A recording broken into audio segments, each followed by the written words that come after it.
Bom dia, Deus abençoe a todos. Hebreus capítulo 2, versículo 14.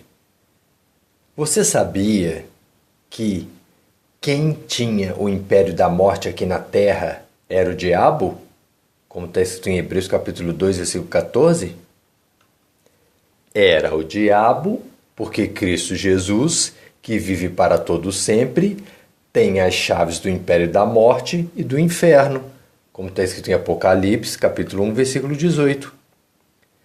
Assim como o pecado, as trevas, o mal, o diabo reinou no império da morte, também a graça de Deus reina pela justiça de Deus para a vida eterna através de Jesus Cristo nosso Senhor, como está escrito em Romanos capítulo 5, versículo 21.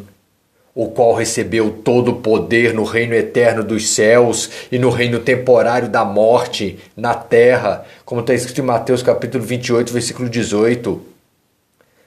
Agora, você sabia que a quem nós apresentarmos os nossos corpos materiais por servos para lhe obedecer, seremos servos daquele a quem obedecemos?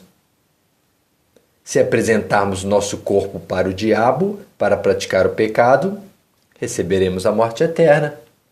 Se apresentarmos nosso corpo para Deus, para a prática da santificação e da obediência, receberemos a justiça divina, a salvação e vida eterna, como está escrito em Romanos capítulo 6, versículo 16.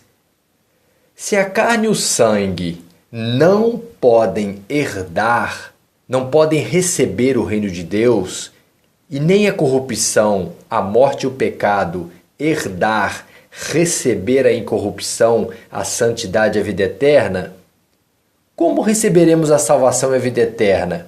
Como está escrito em 1 Coríntios, capítulo 15, versículo 50. Esse corpo material, que é corruptível, que serve ao pecado, se revestirá da incorruptibilidade, se revestirá da santidade. Esse corpo material que é mortal se revestirá da imortalidade, como está escrito em 1 Coríntios, capítulo 15, versículo 53. E como se cumprirá a palavra que está escrita? Tragada foi a morte na vitória, como está escrito em 1 Coríntios, capítulo 15, versículo 54. O aguilhão, o poder da morte, é a prática do pecado. E a força, o poder do pecado, é a prática da lei do Velho Testamento e suas ordenanças. Mas graças a Deus que nos dá a vitória sobre a morte e o pecado pela sua graça e não pela prática da lei do Velho Testamento e suas ordenanças, mas por nosso Senhor Jesus Cristo. Oh, glória a Deus! Como está escrito em 1 Coríntios capítulo 15, versículos 56 e 57. Amém? Dani e Miguel.